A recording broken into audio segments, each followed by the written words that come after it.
UG. Okay.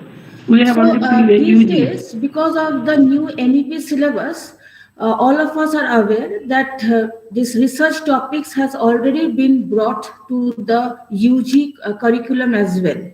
So this is now a very important topic for our UG and also the PG students. Obviously, it is already there. So let us first understand that what is research. Students sometimes, as a student, even when I was a student and when I was asked to say do some research, then I was like floundering regarding what is research. So let us first understand what is research.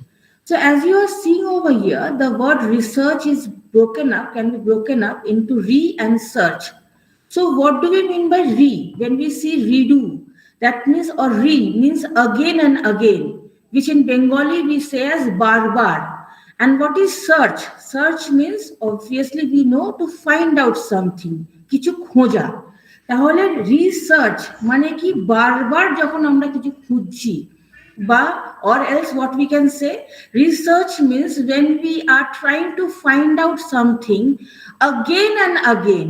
Why again and again? Because we have to derive to this, that is the conclusion. So when we are trying to search the conclusion, search the reasons again and again, that is what we call as research. And what do we research? We have some phenomena. That phenomena can be anything. For example, if like the previous year or this year, we had very hot summer throughout India and we had less of rainfall. So if we have this kind of, maybe not only in Bengal, also we had elsewhere. So if we have these kinds of phenomena, we are seeing these kinds of phenomena. That means we are observing this phenomena. We have to observe this again and again, not only for 1 year. It has to be repeatedly, again and again. That is why the word re, that is again and again. And when we are observing this again and again, then we will do, while we are observing, we have to collect some data because research is not possible without data. You have to have data that will speak for your research, that will prove for your research. And based upon the data that you are collecting, you have to analyze the data. You cannot use the data that you have collected as it is. You have to analyze the data, and based upon the analysis you will come to a conclusion, and that conclusion is your research. So I hope what is research is understood. Now there are certain meanings of research. Research is something which seeks answers. What kind of answers? These answers have not been answered so far. If it was answered, then there is no point of research. If it has already been answered, that means you are copy pasting someone's work. That is not research.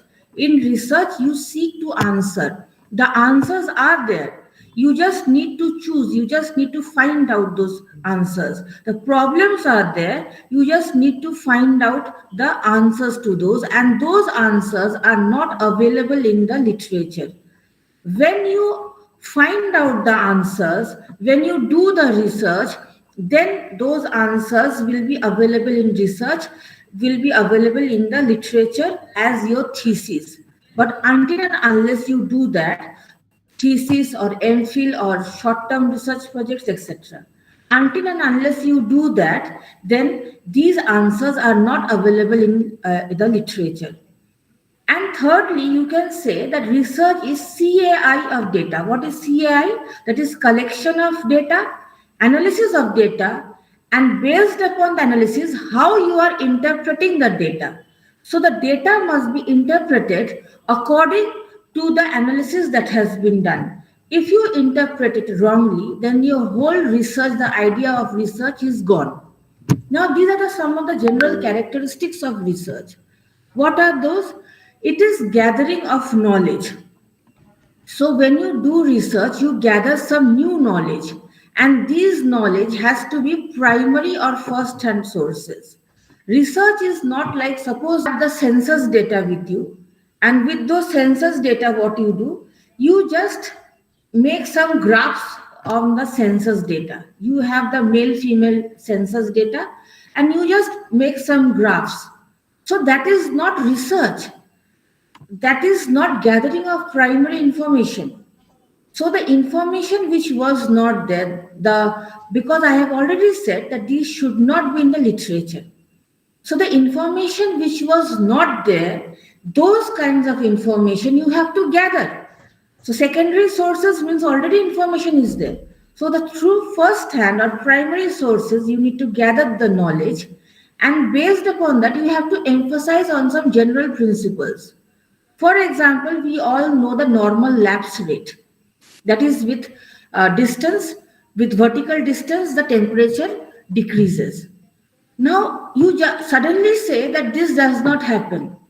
So, that is not how research goes. You are not inventing something. There is a difference between invention, where you develop something new, and there is the difference between research. So, you are not inventing anything. So, your research should be based upon some general principles, and it should have a systematic and accurate investigation. So, the investigation is a must. Like many of you, because many of you are students, so you may be interested in various investigative journals or detective journals, etc. So how does the detective go? He does not suddenly arrive to a conclusion.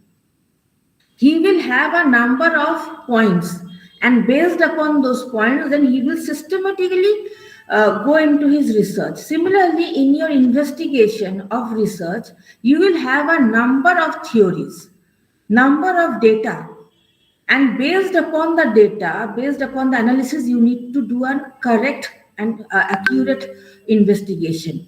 But you also have to see the nature of data, what kind of data that you are using.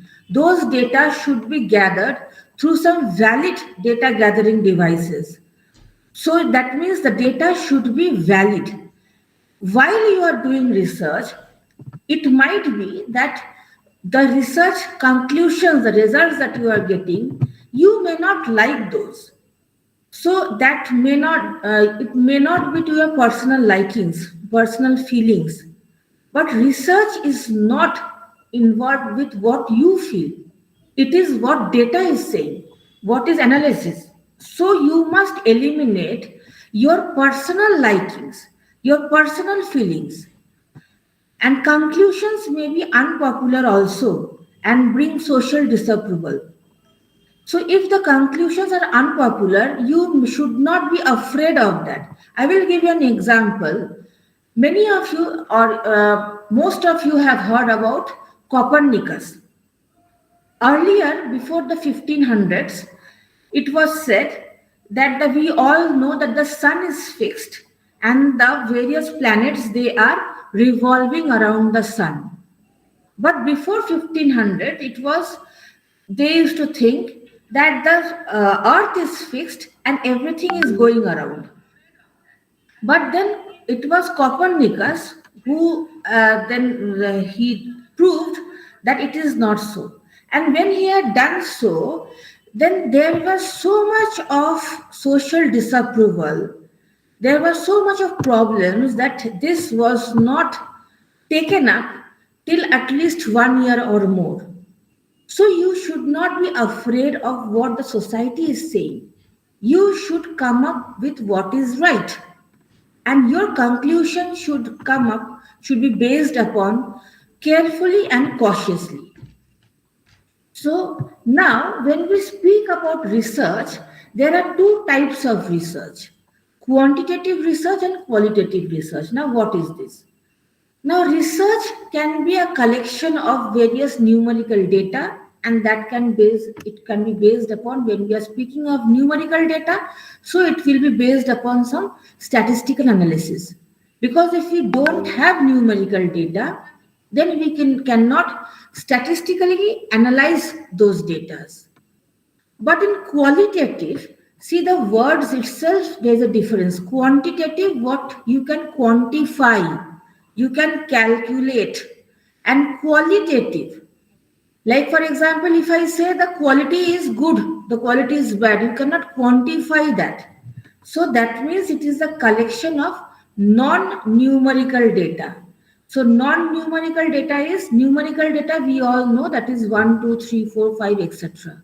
And non-numerical data is data which is not like you cannot measure that data through new numbers. That is qualitative data. Then what are those? So quantitative are those which has got measurable variables. You can measure. For example, you go to the shop and you say that I want 500 grams of sugar. So you can measure that.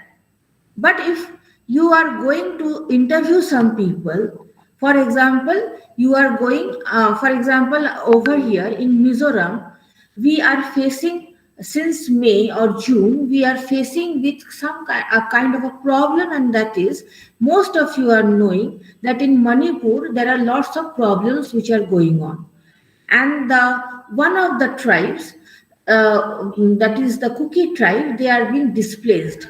So over here, lots of Kuki tribes, that tribe is coming to Mizoram. Similarly, recently we are also having problem in Myanmar. So lots of the refugees, they're coming to Mizoram. So if you go to them, if you go to these places where they are located, and if you are asking them what is the quality of life in the refugee camp, will they be able to say that my quality of life is 1 or 2 or 3? They won't be able to say that. They will say it is good, it is bad, it is excellent, it is average, etc., like this. So these opinions, the qualities, or for example, if you say that, if I say that what is the weather in Mizoram right now, I can say that the weather is very good, or I can also say that the weather is like it is 17 degrees Celsius right now with humidity this much, etc. So when I give some numbers, then it becomes measurable. So that becomes quantitative. But if I say the weather right now is very good, that means I am giving a quality, and that is based upon what? Interview or observation. I am observing the weather right now and I am saying that the weather is cool right now. So that is qualitative, which you cannot quantify, which you cannot measure. So good, bad, average, you cannot measure that. These are descriptive data. And you use in quantitative, you use the statistical, whatever statistics you have obtained, whatever data you have obtained, based upon that data you will analyze the data based upon statistics. For example, very simple example is mean median mode. So in when you do a mean of a set of data, that will give you one value. So that is your conclusion. But over here, the conclusion will not be based upon numerical measurement. It will be based upon descriptive data, upon your interview, upon what you observe. So it is a descriptive data. So when my students had gone to these refugee camps, so they observed how they were living. They observed when they spoke to to these people over there. They observed them. So and then based upon that, they gave their viewpoint. So that was a descriptive viewpoint.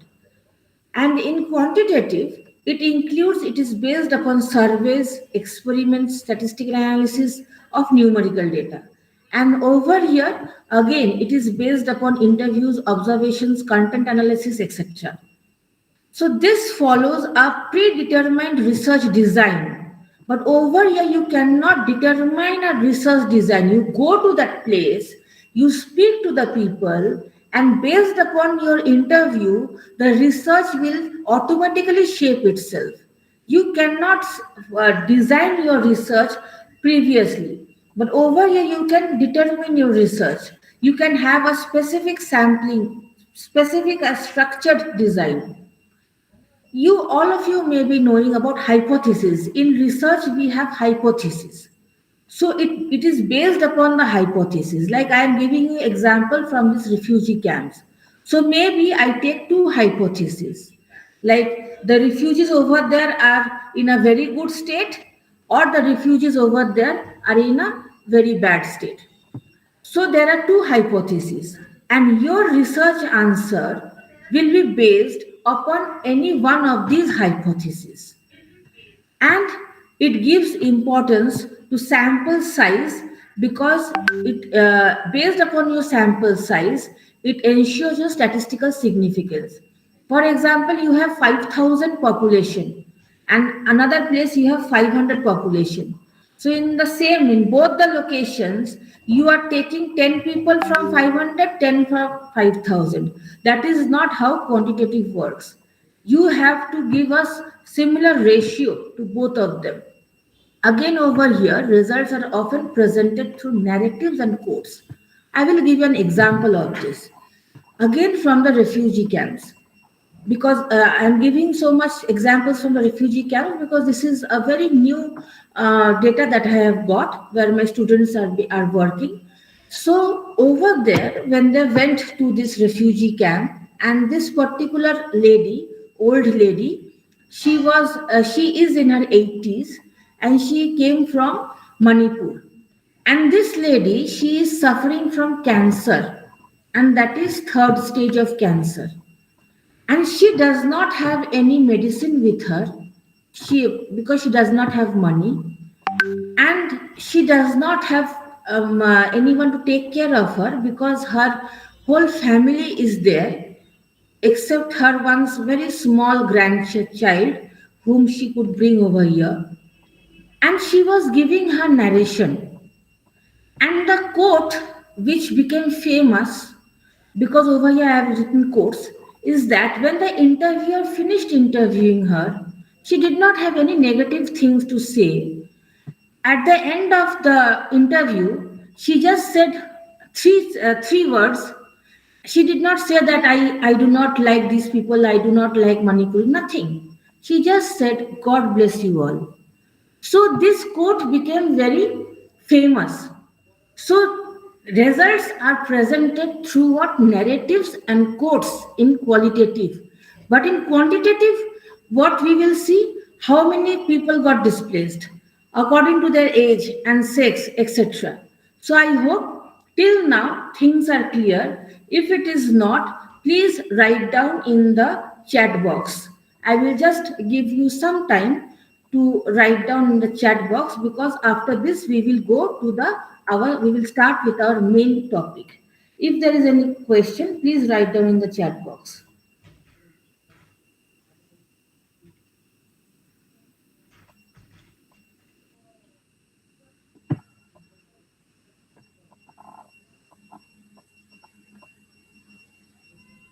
Okay, so I think I do not have any questions. Sir, do you see any questions?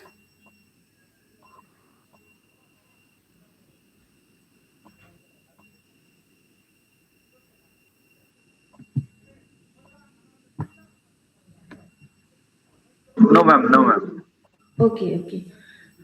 So next I will go with I will start with my topic. So till now we saw what is research.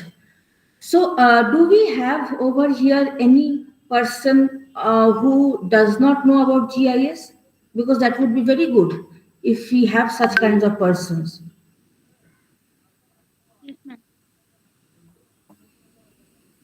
I don't see any answer in the chat box. Okay, so I suppose most of you have already an understanding about GIS, and even if you don't have, it's not a problem. We will see. Now, as I have understood or as I have known that in West Bengal already, I think all the colleges, they according to the syllabus prescribed by the university, you have GIS, and I think it is QGIS which you people are studying over there.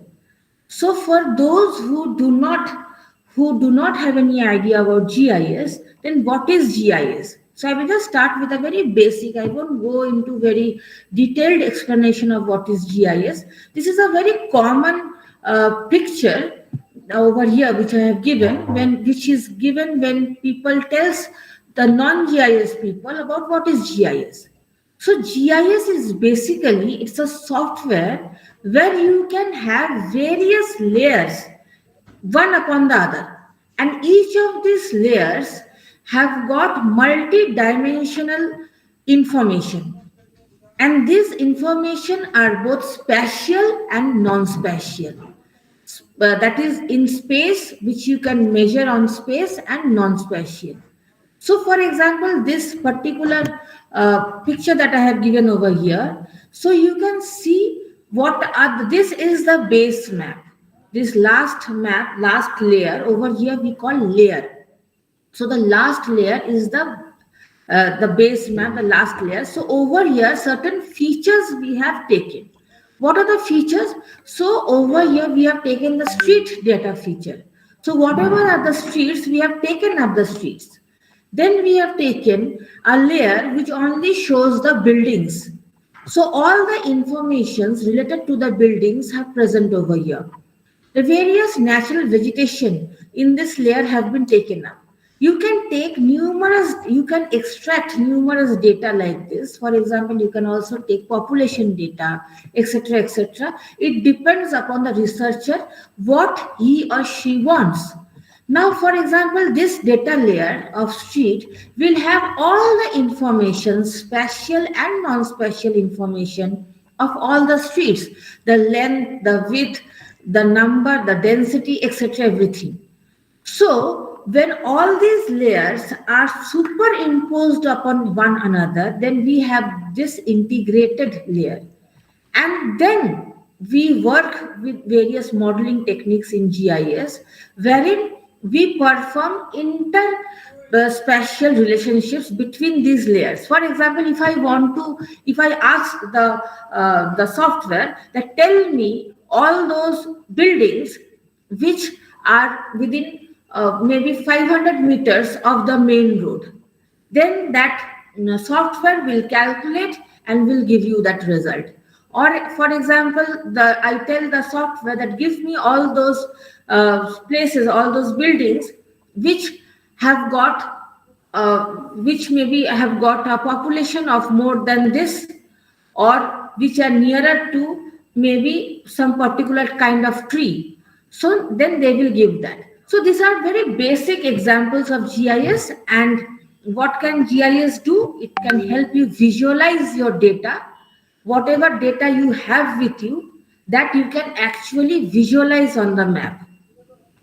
And when we use maps, then obviously through maps you can show the interaction between the various variables, just like over here you saw the various variables. So through map you are showing the interaction. And also it can give pattern analysis, spatial relationships, like I told you, and the assimilation of both qualitative and quantitative parameters, and you can do a number of things with GIS. Now, the question is, then what is GIS and how is it suitable to our social science research? First of all, GIS is not only suitable for social science research, GIS is suitable for every kind of research. But in social science, we can make the utilization of GIS more effectively. The how I will show you. But just let us see that what is GIS. This is more specifically for the non-GIS participants of this particular webinar. Now, GIS, it is a database. It is a very efficient database actually, because over here you can have huge data, and these data won't get intermixed with each other. You can have huge data on top of one another.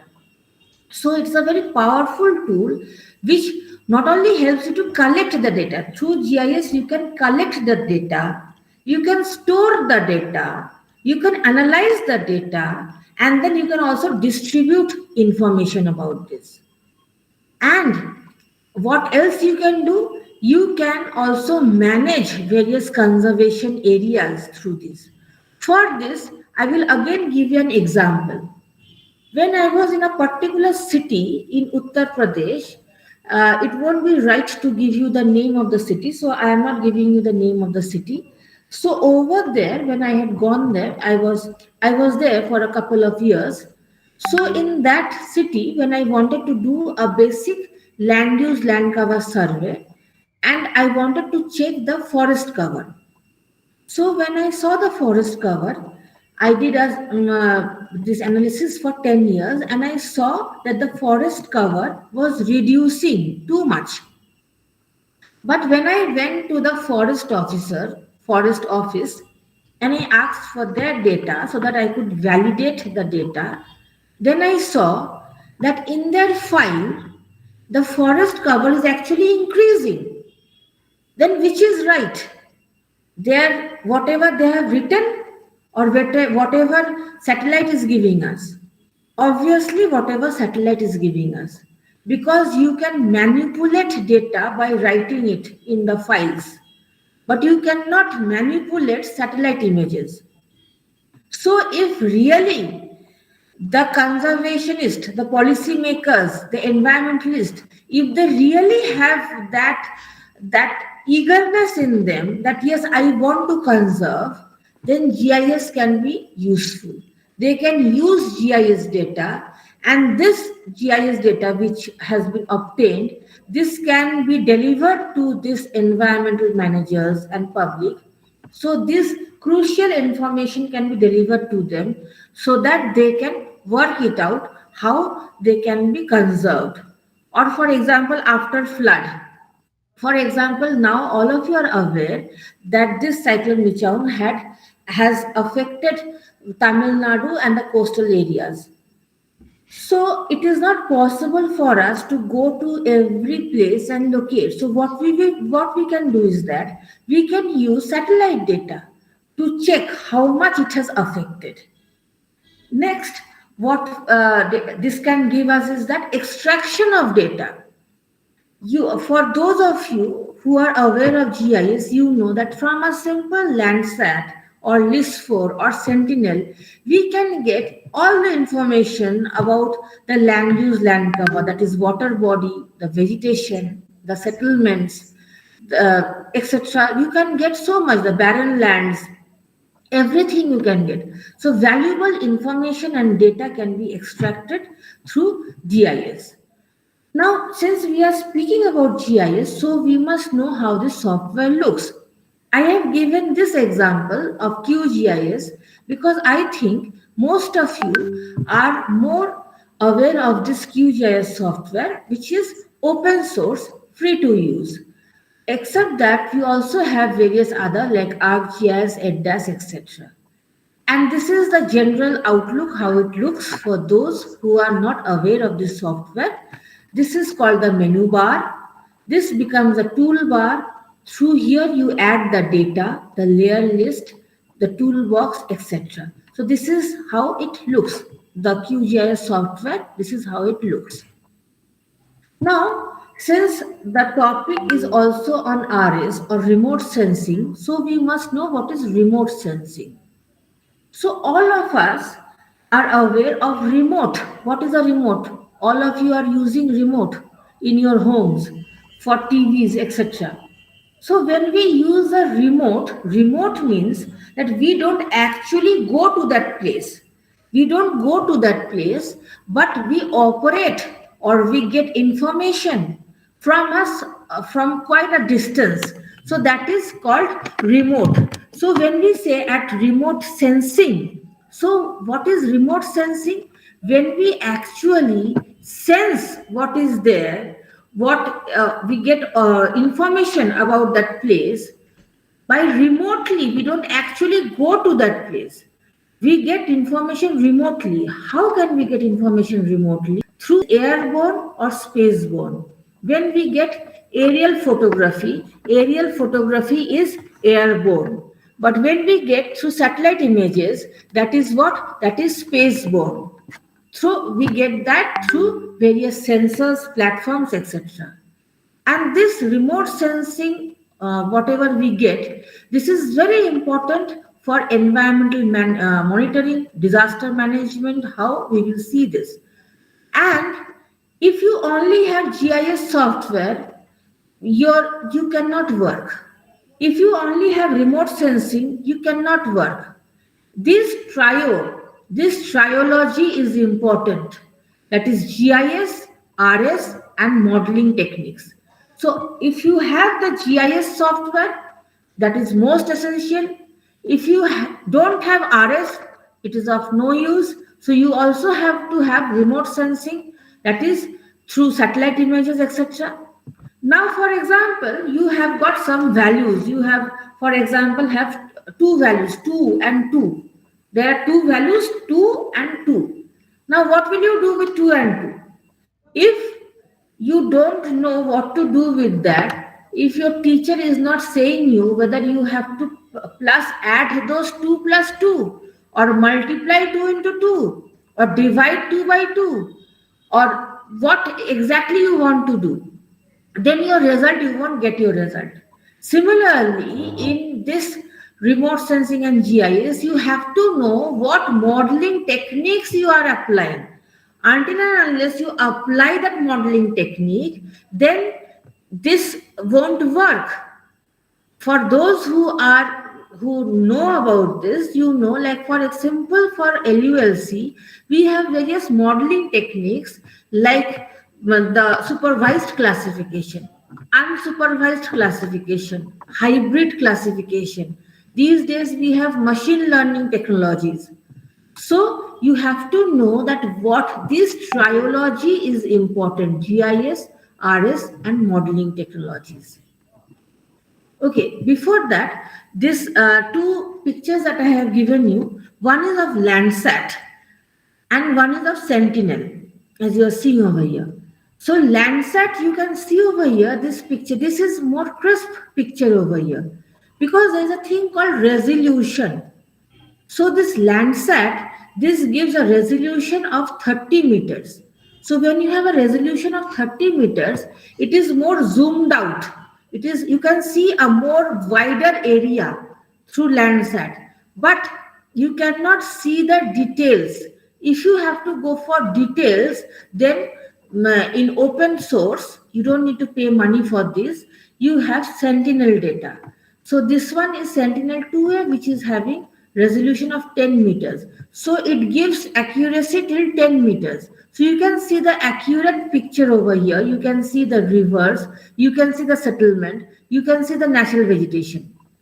So when will you use what? So supposing you need to find out about the forest fire, then you don't need such zoomed in picture. You can use a zoomed out picture where you can locate the forest fires. But if you want to check the settlement patterns, then you cannot do it through Landsat. You have to do it through Sentinel. Now, what are the various data sources? So the data sources, like for field data, it can be collected simply through your GPS and smartphones, because smartphones also, we have so many information over there. We have all the informations these days in smartphones, which most of the GPS are giving. Although the accuracy may be a problem. So in GPS, it will be very much accurate. DGPS, it is more accurate, but smartphones, they are not so much accurate, but nevertheless, you can gather various kinds of field data through your smartphones and of course through GPS. There are various open source satellite images, which of course many of you are known, so which I have written over here, and it can be also crowdsourcing. Now till here, and then what we have is some basic things. We can do various much more in GIS, which I will be showing you, but these are some basic terms which I have given. I don't want to elaborate more on these. Like buffer analysis. What is buffer analysis? It is when you want to identify the areas surrounding a geographic feature. For example, this is a geographical feature. For example, this is a mining area, for example. Not only geographical feature, anthropogenic feature also you can do buffer. So for example, this is a mine, and you have to check the for some reason 1 kilometer on all the sites from the mine. Maybe you want to check the soil pollution level, water pollution level, air pollution level nearer the mines. So you can do a buffer analysis where you will put a buffer 1 kilometer. If it's a 1 kilometer buffer, 1 kilometer on all the sides. So that is then the software will give you a buffer. So it not only of 1 kilometer, it can be more than, depending upon your requirement. Then we have spatial interpolation. When we do spatial interpolation, for example, over here you are seeing a number of points and some values. Now I don't have value of here, I don't have value of here, or I don't have value of here. But if I do spatial interpolation technique through QGIS or ArcGIS, whatever, then I will get a choropleth map in which the values of the unsampled or the unknown locations will also be given based upon these known values. So that is spatial interpolation. And what is spatial analysis?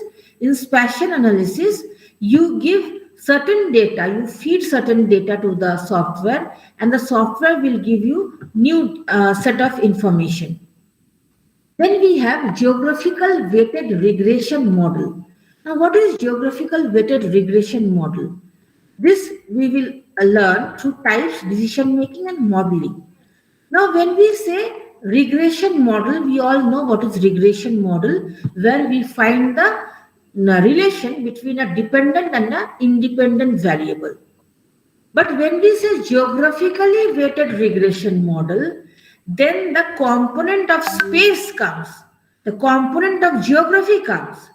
So it becomes the same, the relation between a dependent and an independent variable from the point of view of space or geography. We will see what that is. For example, you want to find out what are the factors behind patterns of crime. Now, when we try to understand what are the factors behind patterns of crime, or we want to know what are the variables to understand what variables are explaining the crime locations.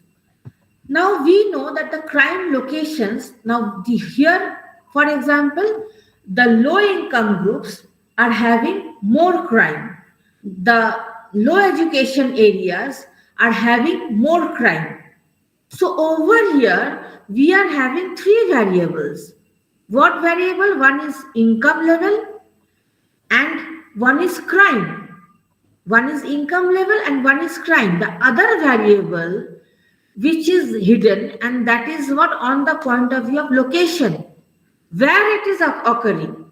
If we just have a relationship between income and crime, that is regression model, then we will just show that income level is low income level, high crime, low education, high crime.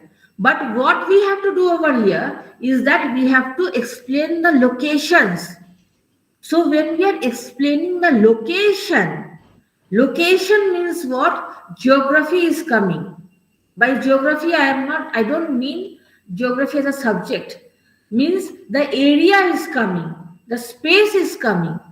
So where income is low, in those areas, crime is high.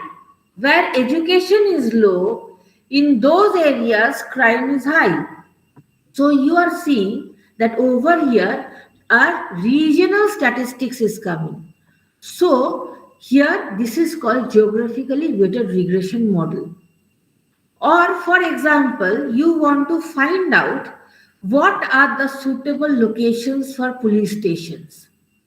Now when we say what are the suitable locations for police stations, what we want to find out over here is that which areas we will have the police station locations.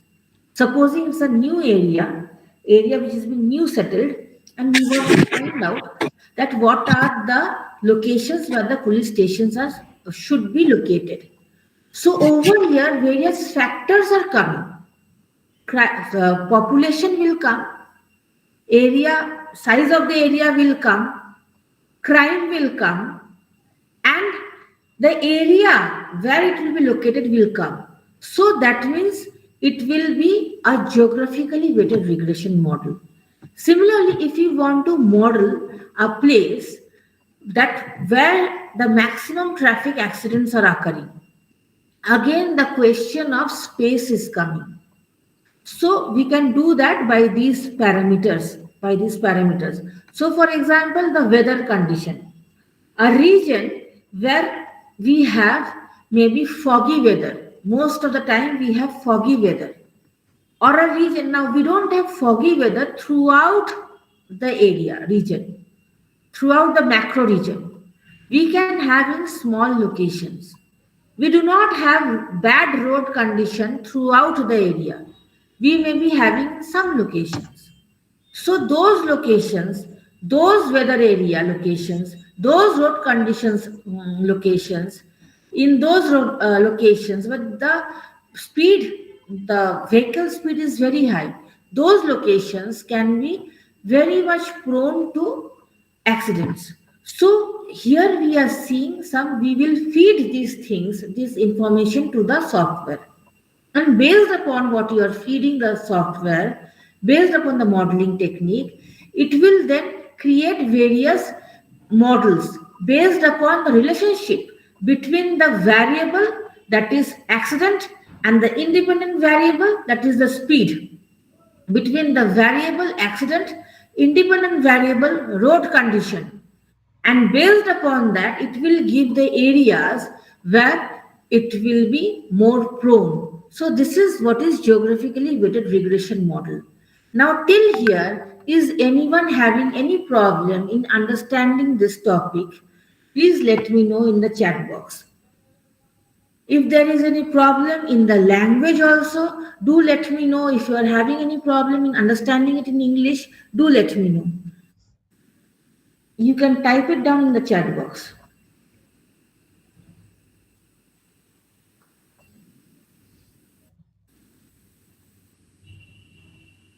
Okay, I just have one person uh, who is saying it's clear, but I always tell my students, please come up with the unclear things. So, please come up with the unclear things. I always ask my students, please ask me questions.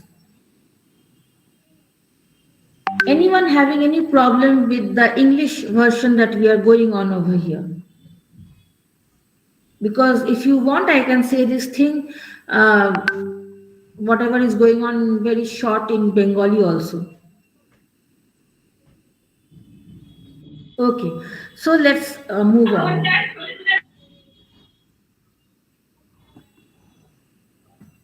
Now let us see. Now this is the third part of the of my this thing of my lecture over here.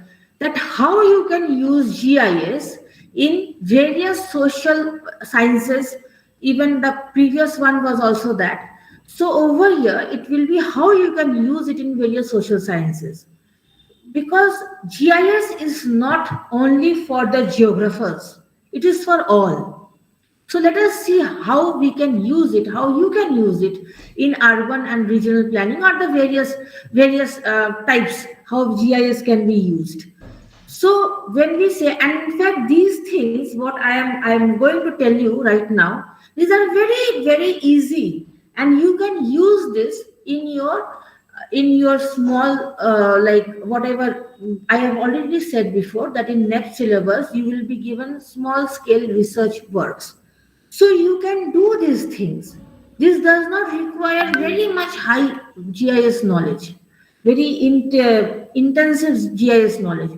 You can do these things. And when you do these things, you can come up with good publications also. And those will be good for you, your future, your college future, and also it will be something like it will be an honor for your teachers also. So please go through this carefully, and if you have any problem, you can stop me and you can ask me questions. So let us see how GIS can be useful for urban and regional planning. So first of all is land use planning. So when we say land use planning, although what is land use and land cover, that it is there in one of my slides, in upcoming slides. But still, I would like to tell you over here, there's a difference between land use and land cover. Land use is how you are using the land, how the land is being used. Land cover is what is the cover of the land. It is more of an anthropogenic and natural. Land cover is natural, whether it is covered by natural vegetation, whether it is covered by barren land, but whether we are using that region, that natural vegetation, which what it was as agriculture, whether we are using that as settlement, that is land use, for what purpose you are using that land, and for what purpose, and what is the land cover. I hope that is clear. One is human, man-made, and the other is natural. So land use mapping, so through GIS, you can have LULC mapping, that is land use, land cover mapping, where you can do spatial distribution of land cover, land use, and land zoning. So you can do these things. And all of these, you don't require any money. Everything is open source. Now, land use planning. Through land use planning, what you can do is that you can predict. You have the land use, what it was, what it is, and you can predict what it is, what it will be. Because when we plan, we don't plan for our present, we plan for our future. So there are various techniques, and many of them, because these days we are working with machine learning, there are various machine learning already in QGIS through which you can predict what it will be, land use planning, what it will be. Or maybe you have to, for example, Chandigarh, the city of Chandigarh was planned. So if you want to plan, maybe urban planning or something you want to do for a parcel of land, which right now it requires planning. So you can do it through GIS. Also, you can analyze between the land use patterns. For example, we have to show that whether a land is suitable for a certain purpose. You are probably you have to do an urban planning. You are a regional planner. You are an urban planner, or you are a city planner, etc., etc. For example, you have to plan for solid waste management. So you want to show, you want to give the city planners, you want to give the municipality that, okay, so this place is best for solid waste management. But then how will you do that? You have to come up with the social, physical, spatial, economic aspects. So based upon considering these aspects, you will find that, okay, so this region is the best suited for whatever purpose. So GIS, through GIS, because when you feed the software, the social parameters, the thematic layers, the physical thematic layers, etc., then it will come up, okay, so this is the region, what is suitable. Now you can come up with this thing, that is mapping urban growth patterns. And this is actually quite important these days with increased urbanization, increased industrialization, increased pollution levels, etc. So in mapping urban growth patterns, what you will do is that when we are speaking about growth, this word growth, so growth means from a certain point, you have to check to a certain point. So you have to see the difference.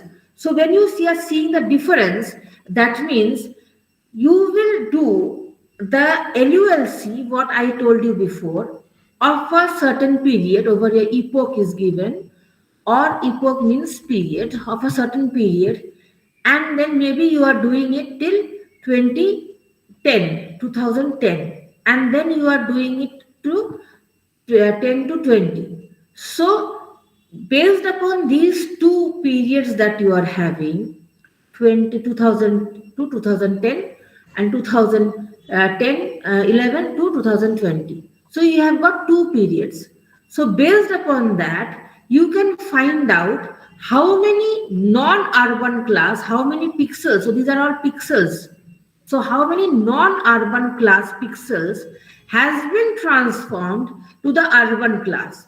And this you can do using this reclassify by layer algorithm in QGIS. So this is the modeling. This is the modeling technique that I was saying, reclassify by layer algorithm. So this is the GIS.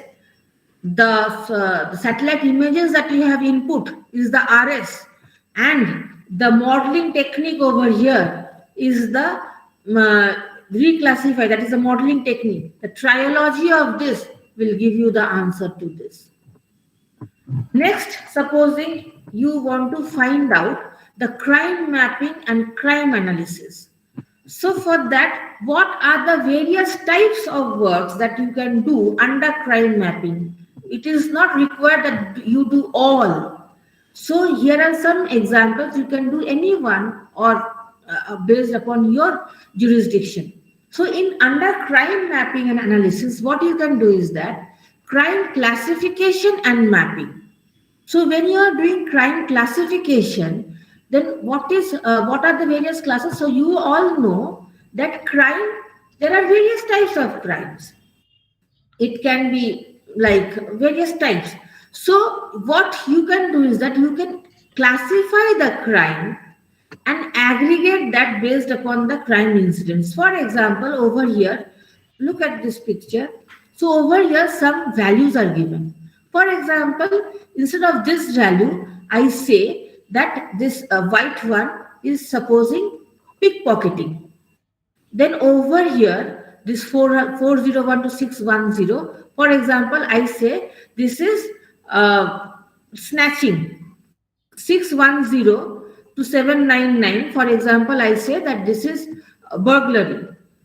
Then this one may be murder, etc., etc. So you are classifying the crime incidents, and based upon that, maybe you make this map.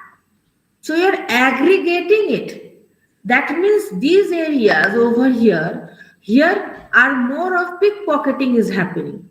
So I hope you're understanding how you can classify them and then map it.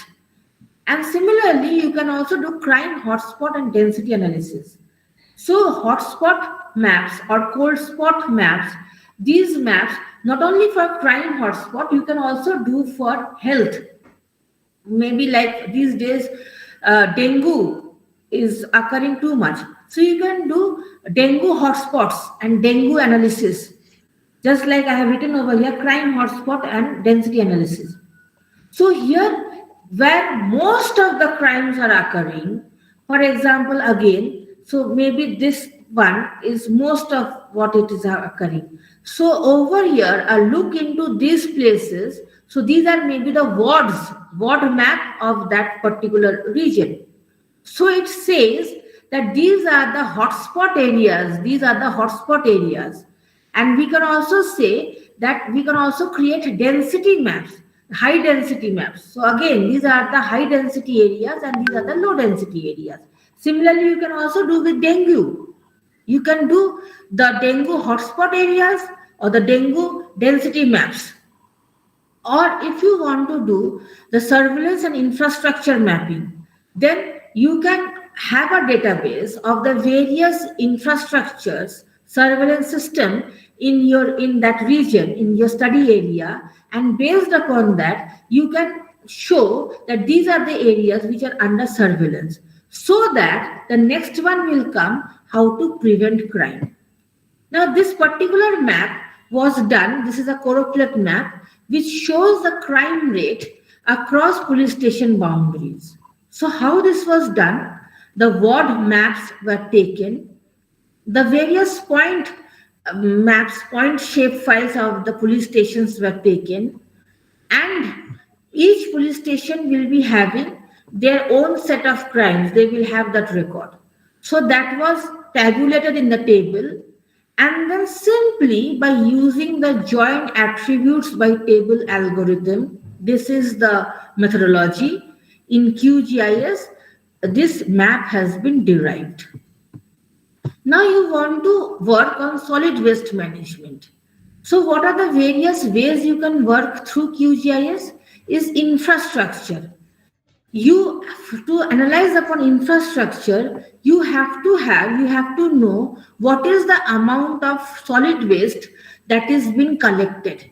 Again, the word map is there, and you have to know the solid waste that is being collected, that is being generated, and what are the infrastructure in each of these places, whether how many bins are there, how many landfills are there, etc., etc. The centers are there. So based upon that, you find out whether the infrastructure is good, whether the infrastructure is bad, or it is average. A qualitative analysis, if you remember the second or third slide, upon quantitative and qualitative. So you have quantitative value over here, that is how much waste is being generated. You have quantitative value over here, how many bins are there, what are the landfills, recycling centers, etc.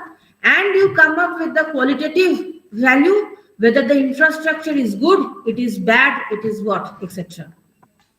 Based upon that, the service delivery. So, like supposing these points are the places where there are good infrastructure. That means these places there are no infrastructure. That means these are the underserved area. So you can find out through these maps that what are the underserved or not at all served regions, so that you can youth or the municipal corporation through you can work on the budget allocation for waste management in these regions. If you ask for this particular map, how this was done, uh, the various amount of solid waste that is being generated, that was a spreadsheet what was made, and the various shape file, that is the point files of the various landfill sites that was there, that was made.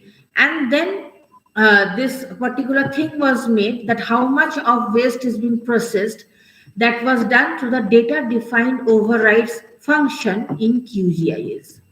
Now you want to work on urban transportation. If you want to work on urban transportation, and that can be urban transportation, you want to check that how many people they are having access to, or what is the percentage of people having access to metro rail or trains, etc., etc.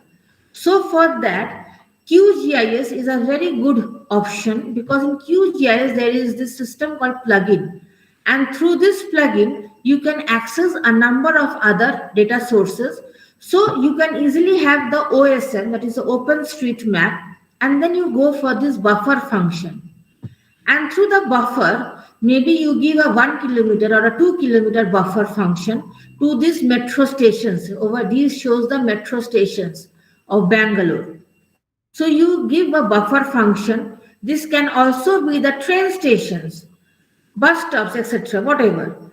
So you give a buffer function based upon your understanding, 1 kilometer or 2 kilometer, and then you will get the population data from this, from over here, from World Pop. And based upon that, so you have these points, you have the buffer location, you also have the population in that buffer area.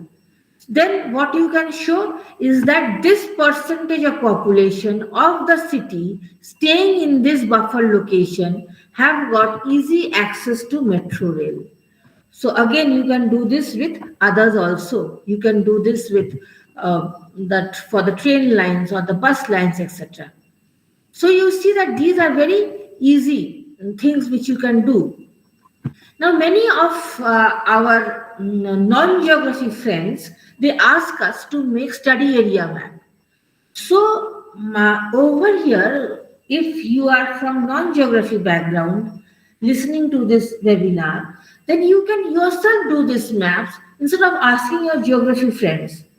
So what you need over here is just this QGIS open source software, and you just need India boundary. So these are found open source. So once you have the India boundary, over there, that India boundary shape files, over there you will find the whole India, you will find the state levels, shape files, you will have the district levels, then you will have the tehsil or the taluka level. Till that level you will find.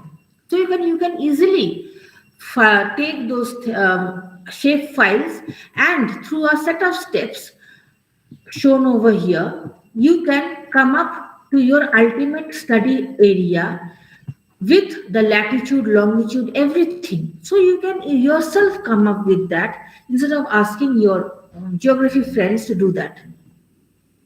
Now, this is the fourth part of my webinar over here. Before going to this, again I will ask you the same question. Do you have any question? So please ask me.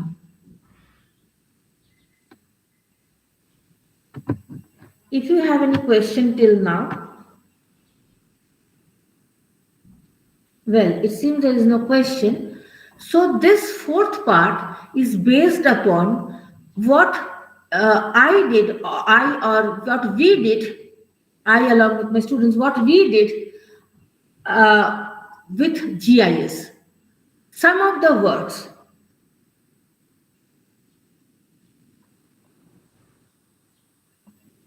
There was a question regarding World Pop.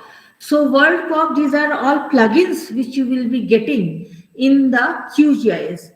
First, you install the QGIS software, and then you will be getting plugins. And through plugins, you have to install these various, whatever I told you, like World Pop or what is that called? This OSM, etc. So you can get from there. There was another question, it has not come, it just came and then it went. Can you repeat your question?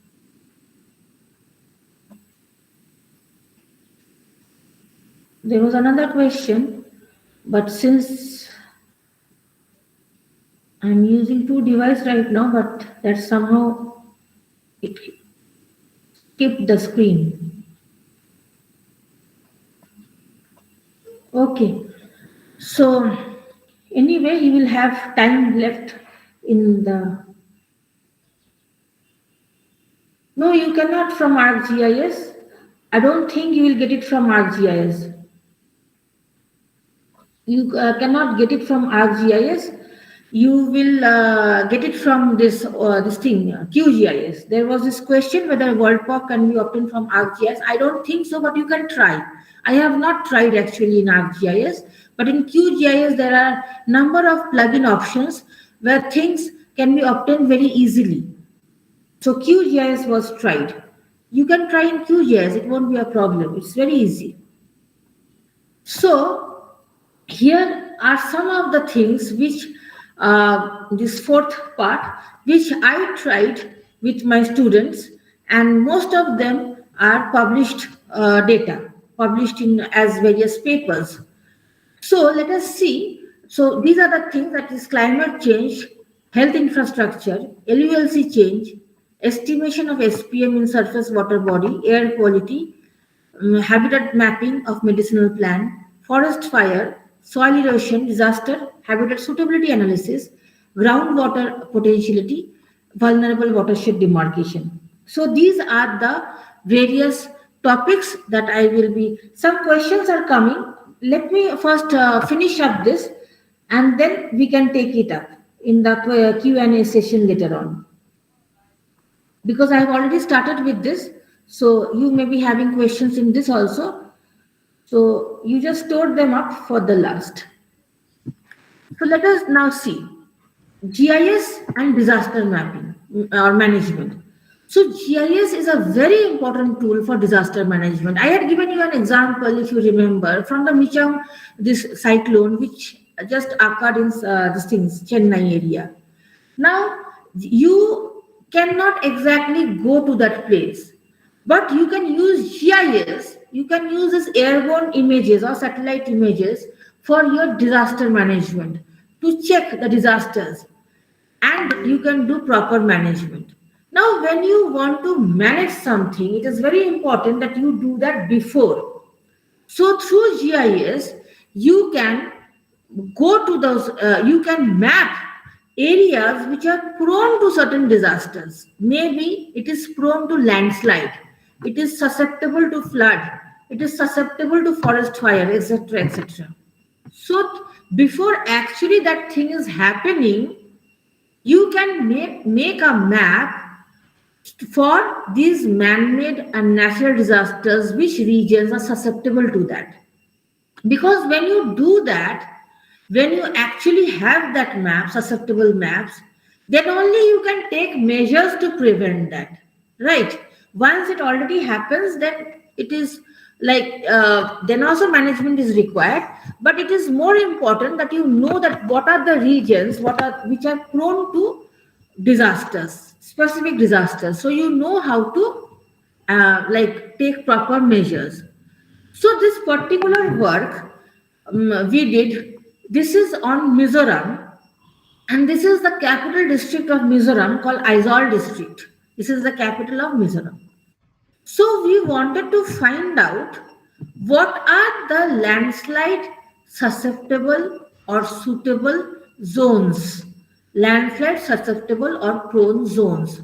So what we had over here is that these points, the dots that you are seeing, are the landslide places of occurrence. And we gave some information to the software. And the informations that we gave were obtained, some through field visits and some were obtained through satellite images. So I won't go through all the data that has been done. Some data which you can understand easily are slopes, elevation, curvature, etc., LULC, NDVI, etc. NDVI is difference vegetation index. So we took two other kinds of data, that is the training landslide and the validating landslide. So these details also I won't go in details, because these, for this 2 or 3 days I will be required just to make you understand that what these are. But these are required to validate what you are doing. So anyway, so these points, the blue points, these are the actual occurrences of landslides.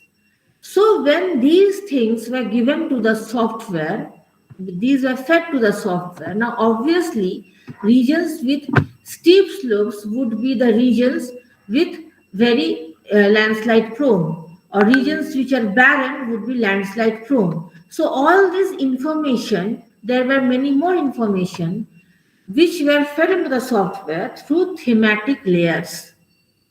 And when these were fed into the software, we came up with the result. Now over here, we employed 4 different methodologies as given over here. Now you may be asking why 4 different methodologies? Because we wanted to be sure of the result. So from the result, you are seeing over here very low. So in these 5 zones, the entire region was divided. So from here you can see that more or less this particular region is the region which is more prone to landslides. Or for example, this region over here also, where the yellowish and the orangish area is there. So these regions are the area which has got more landslide, and this particular point is also justified by the number of landslides that has been occurring over there. Then we wanted to find out about the land use and land cover. I already told you what is land use and land cover. So, for example, why do we need to check about land use and land cover? Now, if you see some sudden huge change between the land use and land cover, then you have to know that what is the reason of this change. Is it natural or is it man-made? So whether that sudden change of land use, land cover is man-made or natural, that GIS will give you the answer. Also, you can do some future prediction. So for this particular work, we used Landsat 8. This is what we had used. So for this is the RS, and then we used this technique, that is random forest. This is a machine learning technique. We used this particular technique, and we used 2014 and 2020. We checked what is the how much comes under what. So through that, not only we you can get the pictorial evidence, but you can also, the software will calculate the pixels, and then the software will tell you that in which year, I have just given you example from 1 year, that in which year what was the area in square kilometer. So from that you can easily understand that which category has reduced or which category has increased. In this particular work, which is not given over here, we had also done the future prediction of 2030. So you can do those works also. Now, since I am speaking to you regarding machine learning, so you can do machine learning in QGIS. For that, what you need to do is that you go to plugin. I have been saying that plugins are one of the main things in QGIS. Through plugins, you can do various things. You don't need to download. You just go through plugins. Yes, you have to install those things, those plugins. You go to plugin, then go to this semi-automatic classification plugin, and when you go to semi-automatic classification plugin, then you add the stacked layer of your satellite image. Satellite image can also be brought through the plugins over here. It can be imported, and when you import that satellite image, then you have to collect some signatures which has been collected over here. See, once the signature has been collected, then you run this plugin, this semi-automatic classification, and then you come up with the ultimate result, which has been shown over here. Now, in this particular work, we try to find out, this is the Subarnarekha Basin. We found out the climate change that has been occurring. Through GIS, you can work on climate change and trend analysis. So over here, we worked from 1991 to 2020. So this was divided into various decades, as you are seeing over here, first, second, and third decade. And this is the long-term overall average condition of the basin. So through climate change, whether climate change is occurring or not, that you can understand through GIS. You can get the satellite image. You can also get the rainfalls from satellite image. And from that, you can, through IDW technique, which I had shown you before, you can, even if you don't have each and every point through IDW technique, this is the result of IDW technique, which I had told you that time.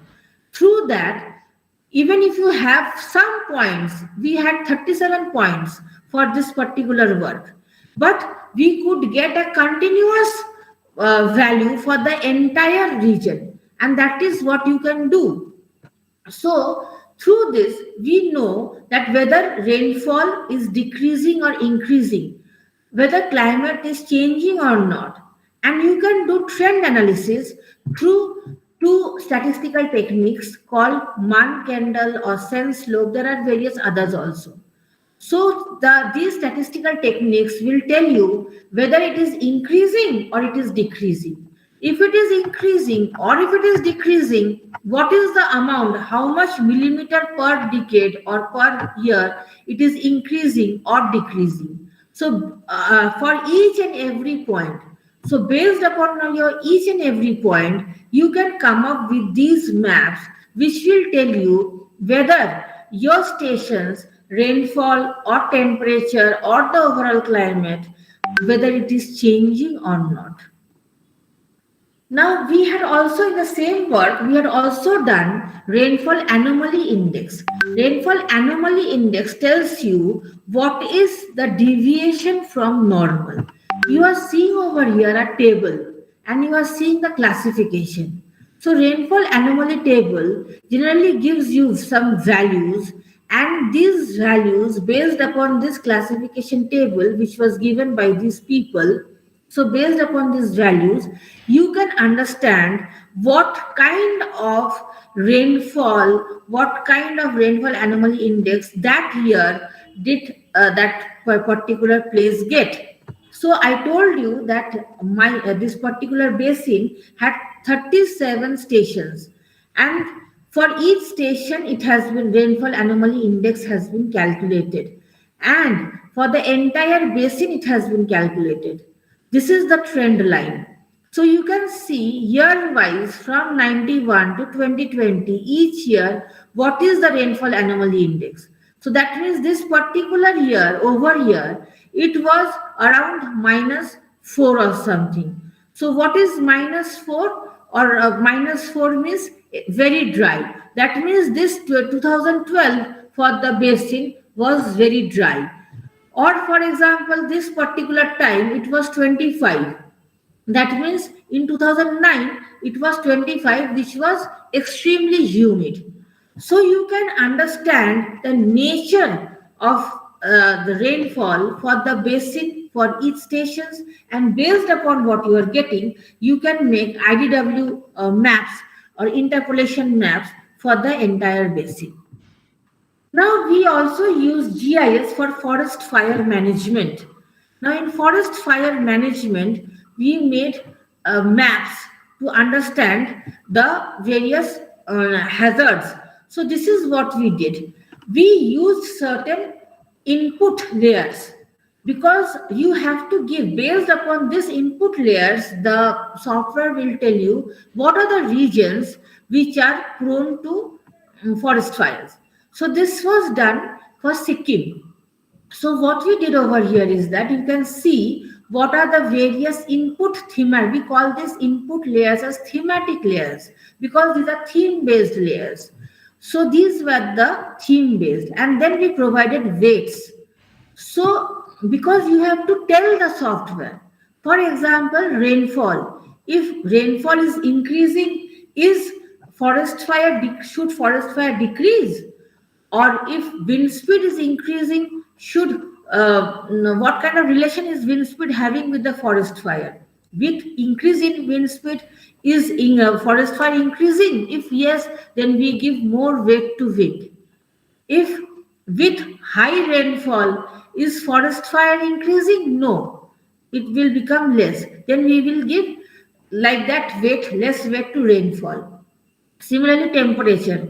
With increase in temperature, forest fire will increase. So we will give more weight to temperature. So like this, we will give weights based upon our own understanding, based upon literature review, what others have given. So based upon that, we did this. We applied these techniques, VCOR, EDAS, and random forest techniques. So based upon these techniques, we came up with these results. So only random forest is machine learning, and this VCOR, EDAS, these are called MCDM techniques. These are various techniques.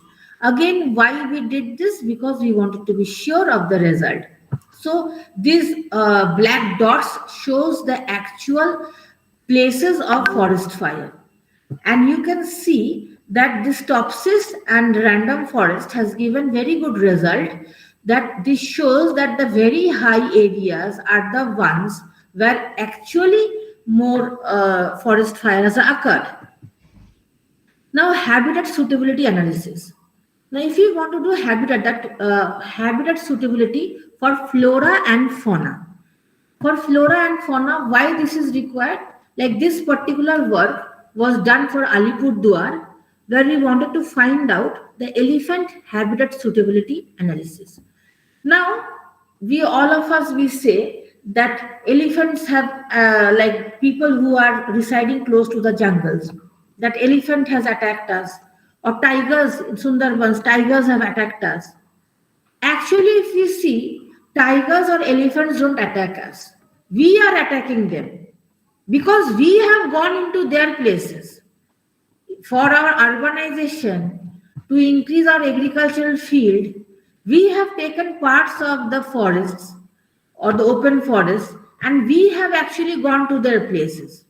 So these poor things, they don't have any other, so they are coming and attacking us. That is not their fault. It is our fault that we are taken their settlements. So, for these to reduce these kinds of attacks, it is important that we do some habitat suitability. That which areas are suitable for their staying, so that we can provide those as reserved areas or something like that. So for this, we took some again thematic layers which you are seeing on the map, and over here we created a buffer of settlement buffer. I was telling you about buffer analysis. So we created a buffer. For distance to road also we created a buffer. So for this, what buffer? Like 0 to 2 kilometers, 2 to 5 kilometers over here. So these are the buffers which were created. Now, obviously, elephants will prefer areas which are, or we will prefer them to locate to such places which are at a more distant from the settlements. So you can create such kind of thematic maps for your works. And then what was done is that, so these are the places, NDWI means water index. So this means this is the area which is having more water.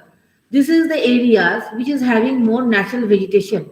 So obviously they would locate themselves in regions which are away from settlements, having more water, natural vegetation, etc., away from the these main roads, etc.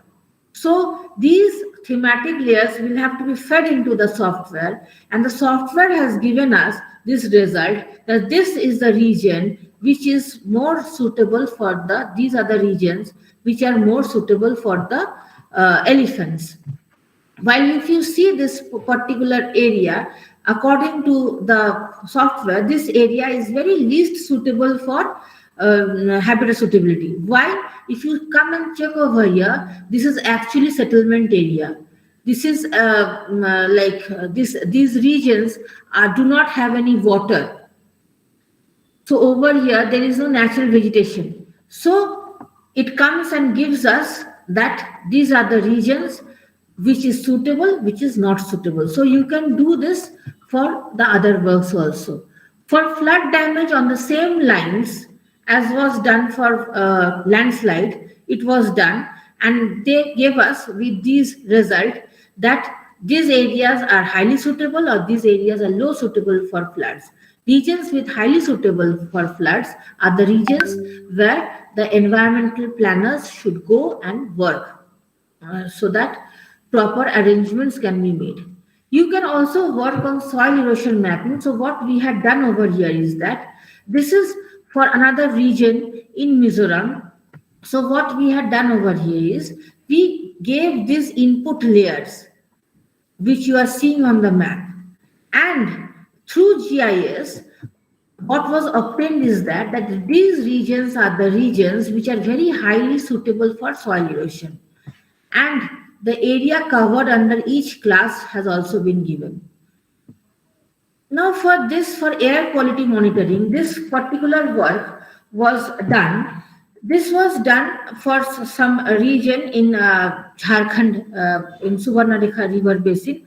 So over here, you can get the air quality from Sentinel MP data, or you can also generate this from Google Earth Engine. So you can get the data for Sentinel, and also you can get it from Google Earth Engine. So we got the data from Google Earth Engine. And from Google Earth Engine, we got these data that have been given over here. So these data, the air quality you have, these data were obtained. We tried to find out the difference between the COVID and the during COVID. So you can work on these kinds of works. In this SPM, suspended particle matter, also what over here you can yourself see that from April 2013 to April 2020 for Vembanand Lake, the estimation of SPM was done. Now for habitat mapping of medicinal plants, some plants, since plants are getting, you can work on these kinds of work. That is, what was done over here is that since medicinal plants are getting very much like endangered, So what you can do is that you can choose a few medicinal plants which are getting endangered, geotag them. So over here the geotag locations are given, and then you can propose that which areas are suitable for their medicinal gardening based upon these plants requirements and based upon the region's geographical, that is rainfall, humidity, slope, elevation, etc. Now this work I wanted to show you, this work which I had done. This is an interactive map which I had done. So in this interactive map, this is for a college campus which was done. I will show this map to you. I will, if over here the link is given. This is just the screenshot, but I will show this to you live. This is just the screenshot, and you will just see. Let me just here. So you can see over here this particular map. Now, if I just click over here, it will show that this is the, you can see, I hope it is visible. So it is showing that this is the cricket ground. Now, if I click over here, it will show that this is the BBA department, etc. If I click over here, it will show that this is the physics department and who are the faculties over here. So apart from this, what I have done is that you can see the small green spots. So if I just click on any one of the green spot, so what this shows, that this shows that this is a tree, and the name of the tree, the botanical name is this, and it is used highly suitable for arthritis. Let me click somewhere else. So this shows that this species is called Lantana indica, or again, so this shows that the details of this species. So this particular kind of work was done. So you can also attempt such kinds of works. Again, another work which was done over here, this also I will show you. So over here, this is a district in Rajasthan which is called Churu district of Rajasthan. And this district has various problems. So what we mapped over here are the regions which are, over here you can see the legend. So this kind of interactive maps you can do. So this particular region had problem with soil erosion, sand dunes, and salinity, more of salinity. So if you just click, you can see over here some particular markings, colors are there. So if you just click into any one, so this shows that what is the name of that region, where is this located, etc. And these colors show you that which region is soil erosion prone, which is what. And what we had done over here is that you can see small dots. These small dots are the red dots are the trees, the blues are the herbs, and the greens are the shrubs. So we had actually geotagged some of these, the important species through the entire Churu district. And these geotag locations you are finding over here. Let me click over here. So this shows that this is a tree with this latitude and longitude, and the name of the tree is this. So similarly, this is a herb which with this name. This is a, let me click a. So this is a shrub. It shows the shrub's use is, it has been given over here, and the plant's name is given over here. So the geotag location, and this is an interactive map where you can query, you can give your queries. And also what was done is that over here in this legend you can see what are the plants which are suitable for soil erosion, to check soil erosion has been given. What are the plants which can check soil salinity has been given. And here it shows the regions which are prone to soil erosion, that means this color, just see wherever this color is, that is soil erosion prone region. Yellow color represents sand dune regions, and this pink color shows soil salinity regions. We also found out this region to be highly suitable for medicinal plant. So this kind of interactive maps is what you can do. Now, in we also you can also find out about the potential areas for groundwater recharge, which I have shown you. I'm not going into details about these because I think it is more than 1 hour, 30 minutes that maybe many of the students may have queries. So I will just rush through these slides. Now, this also I wanted to show you. This is the GIS and healthcare facility. For the GIS and healthcare facility, this was done for Mizoram. This was done for Aizawl district, and this was done immediately after the COVID. You can do such kind of works for dengue also.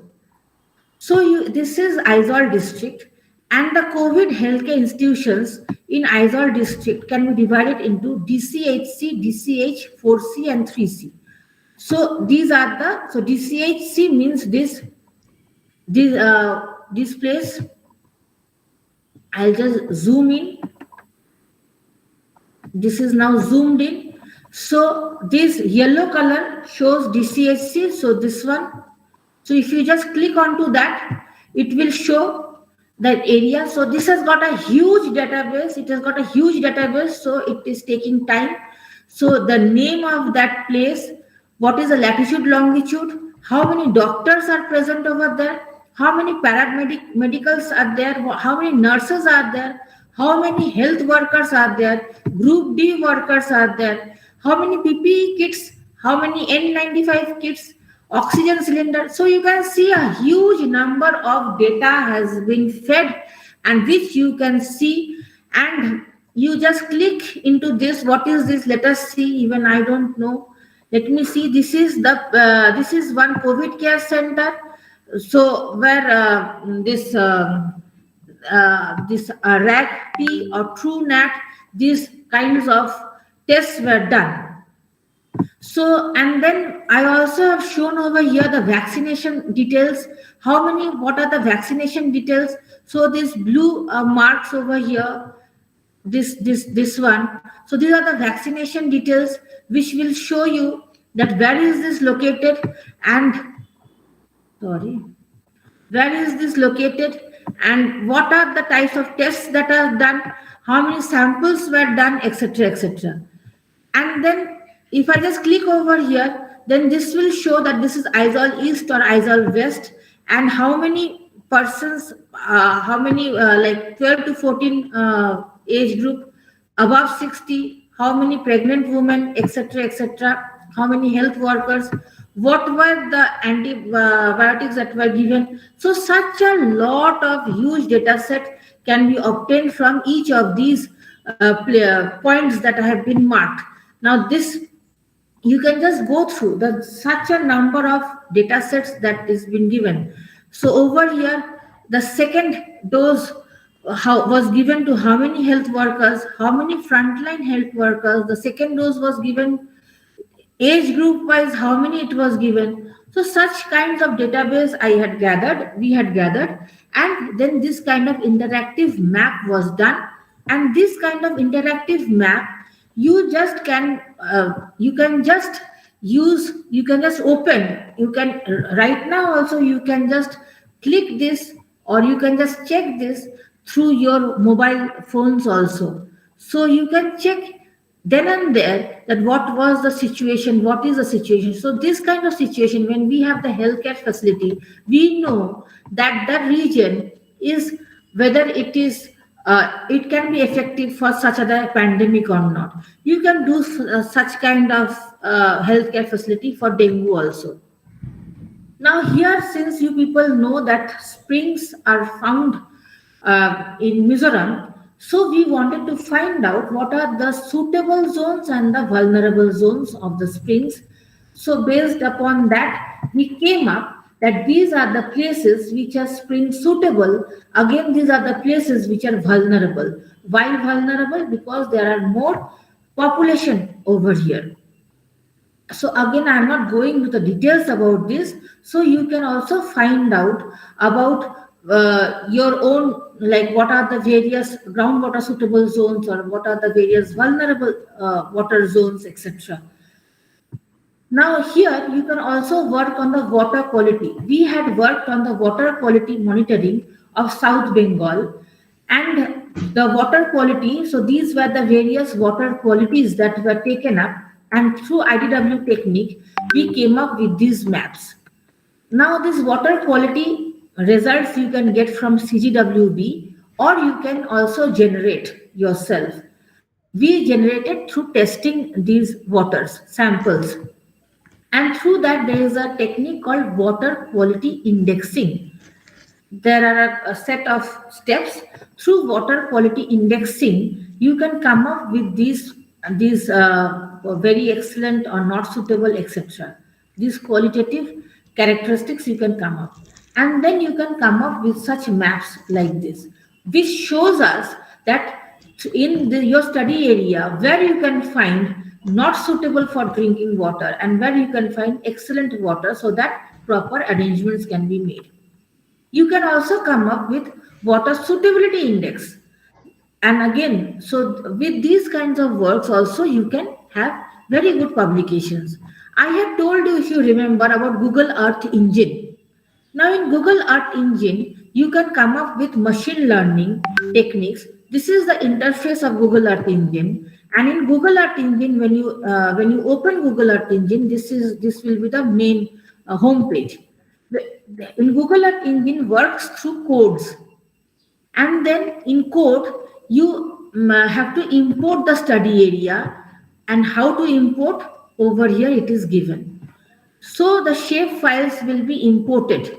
Once you import that, then again there will be links through which you will search for your whatever satellite images you want. So over here this kind of in catalog will come up. You will search your own catalog, and then through the importer study area and satellite image, through a set of codes again, the study area will be, this is a Landsat image of the study area, that will be cropped to you. This is for the Ajay River Basin. That will be cropped to you. Once you have that, then you need to collect signatures. Just like over here, you need to collect signatures. When the signature has been collected, then you can use again a set of codes to run this random forest machine learning technique. So, and then you get the ultimate result, which you can export as an image.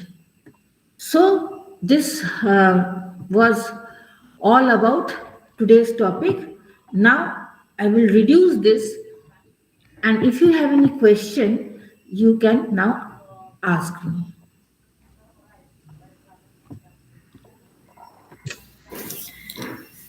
Thank you, madam.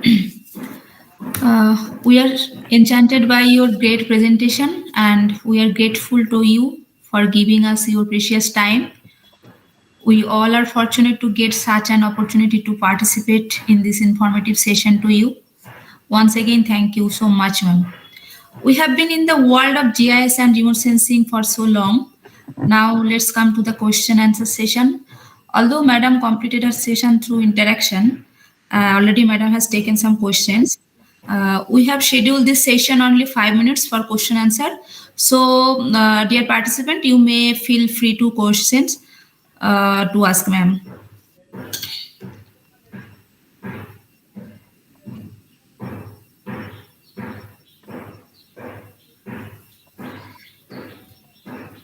There is no basic difference between majorly for IDW and kriging.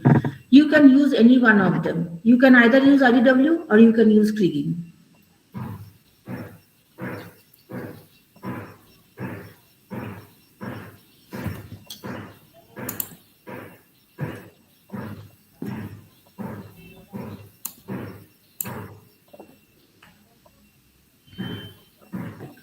Data source of crime occurrence, of course, you have to go to the police stations and inquire. You won't be getting any ready-made data on crime occurrence. You have to go to the individual police stations, you have to ask them their data sheets, and you have to show them that this is for some research, and then only you will get it.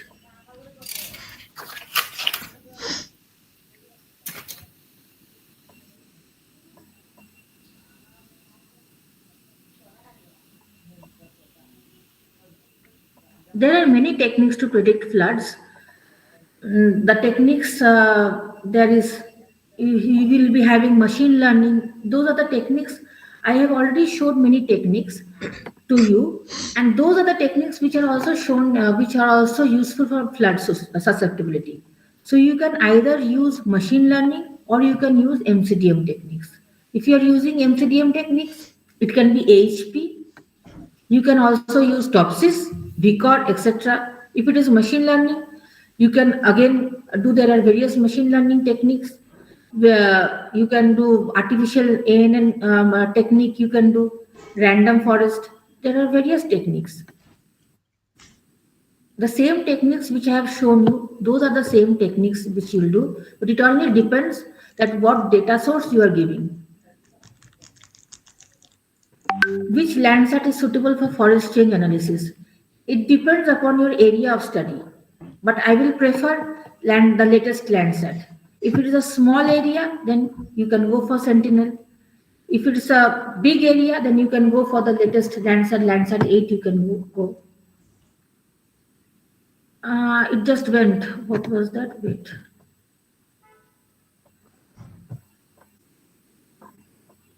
Let me check. How can Google Earth Engine can know our study area location? See, in Google Earth Engine, just like I showed you, there are codes. So you have to import the code. Through the code, you have to import your study area. I have shown you a set of codes. So you have to import that. That study area should be in your desktop, in your laptop, whatever. That should be there. And through code, you have to import that. The shapefile must be there. That Google Earth Engine won't generate for you. What it will generate is that based upon that shapefile, it will crop the Landsat image.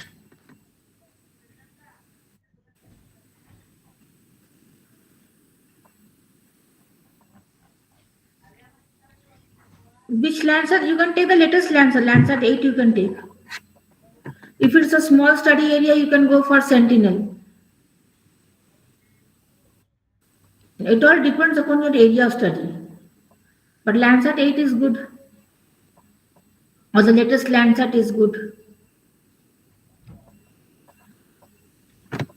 It all depends. Like when you go for this thing, for these kinds of studies, then you have to check through trial and error method that which Landsat is giving you. Because when you go to USGS data set, then you will have to check. There will be a preview.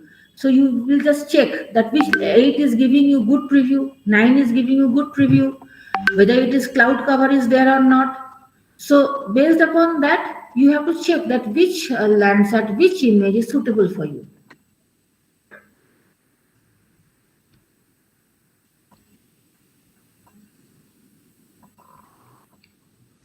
Water quality assessment of lakes. So for that water quality assessment of lakes, first of all, there are two things. If it is just water quality assessment, you have to take samples from the water. It should not be surface water. You have to take at a certain depth of the water.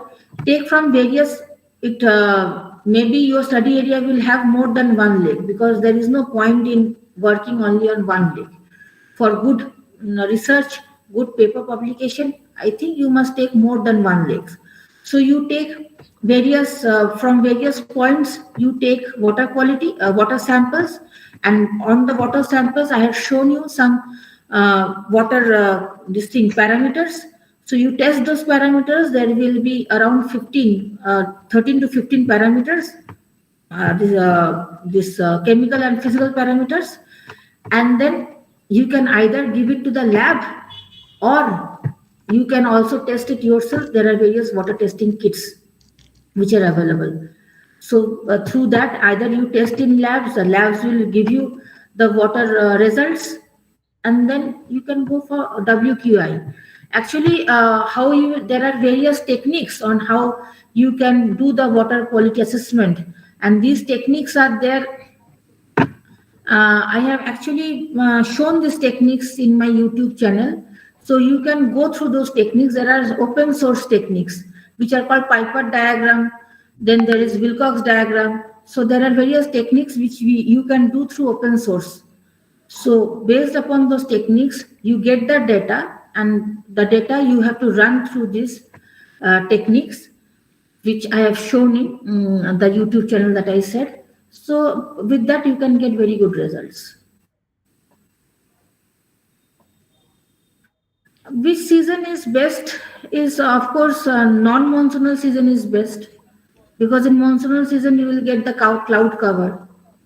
So the non-monsoonal season will be the best. The pre-monsoonal season will be the best. Around February or March will be the best.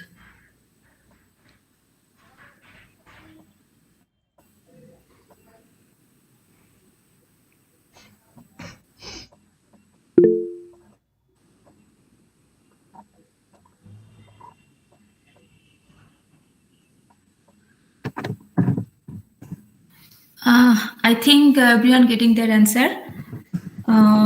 Here a small announcement for you, dear participants. We will give you a feedback form in chat box. Please fill the form. Okay, and some students are asking for mail ID, and there are various queries regarding this. So I think regarding this random forest on all these things, LULC classification and all, you can go through this YouTube channel. You can you can get various answers to your queries, and mail ID is, I'll just give you my.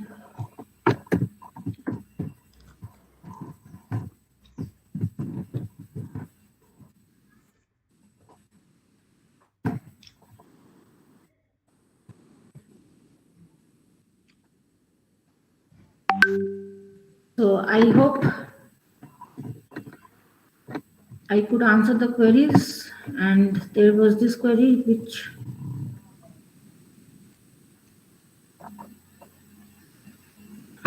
and there's this question, what is the difference between random forest, SVM, maximum likelihood classifiers? It all depends upon what results you are getting. There is no major difference. Like there's obviously the difference in how you approach, in how you do it, but it all depends upon the result. Some may give, like for SVM is very good if you want to do urban classifications. Random forest may be very good for LULC. So it all depends upon what you are doing and what results you are getting. I have shown you number of results. Then I will click that what will be the best. But generally for urban, if you want to work on urban, SVM is good. If you want to work on LULC, then simple LULC, then random forest.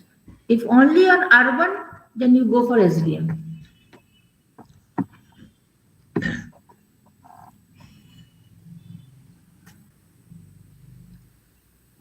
So I guess no more questions.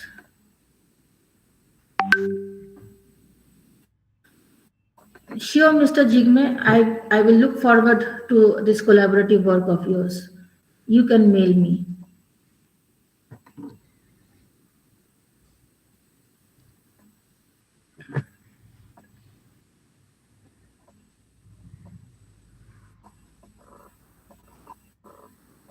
So I guess there are no more questions.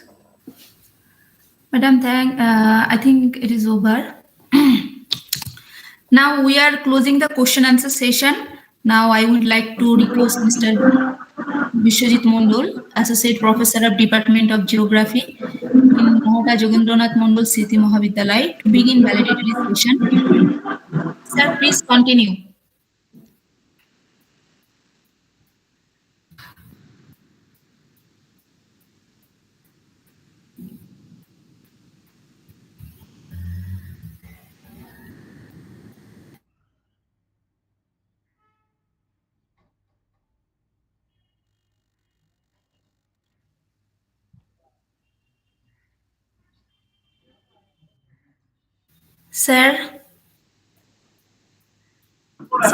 Sir, please continue, sir.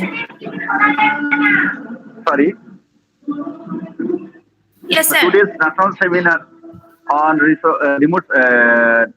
methodology, application of remote sensing and GIS in social sciences has come to an end, and now it is time to acknowledge with humility and regard the contribution of all, both on and behind the screen, without whose support this national webinar could not have been such a success.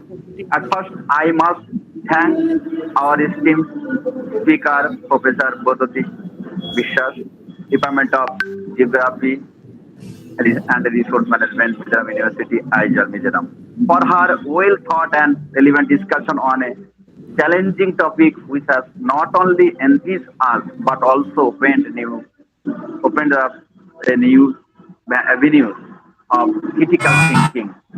Then I sincerely thank our chief patron, Dr. Papun Vishwas, Principal of Nahata JMS Mahavidyalaya, for encouraging us to organize this seminar.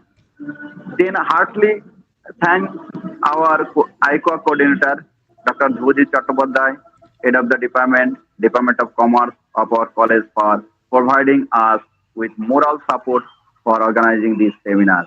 I would like to thank the convener of this seminar, Dr. Jhantu Sardar, Department of the Geography, head of the department of our college, arranging this seminar. My heartfelt thanks to Pinky Pal, Taposh Das, and Onay Vishwas, faculty of Geography and joint and co-conveners of this seminar, for providing technical support. I am also thankful to my teaching and non-teaching staff who remained behind the screen. Last but not at least, I would like to thank all faculty members, professors, and students and participants, their cooperation and constant support. My heartfelt thanks to my students and colleagues for their fruitful interaction with the resource person. Thanks. With this, I request our principal to announce formally the end of the today's national webinar. Thanks again, ma'am. Thank you all. Thank you, Vishwaji sir. Can you hear me? Yes, sir. Yes, sir. Yes. Yes, sir.